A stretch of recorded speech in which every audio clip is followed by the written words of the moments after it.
by the way, got along perfectly with my rabbit. Even though she often asked my parents for money, she never asked me for anything until she saw that I was making money by working. She started to ask me for things then. She was 17, and I was 19.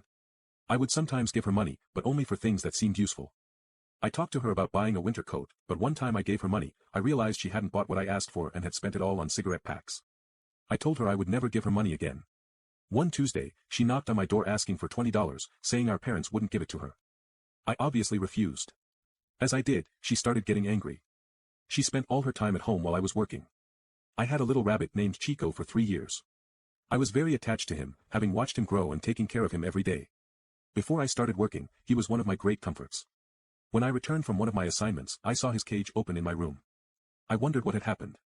I asked my mother, and she said she had no idea, maybe he had escaped his cage. I went to ask my sister since she was home all day.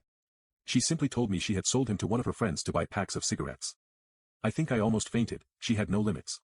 I asked if she was serious, and she said yes, that it was my fault for not lending her money. She called me selfish, said I had no friends or social life, so I really had no expenses. It was the worst thing anyone had ever done to me. I asked who this friend was, but she refused to tell me, saying he probably already sold it. No problem, little sister, you did the worst thing possible to me. So, I'm going to show you what real savagery is. You can now check if there's a part 2 by clicking on share and more.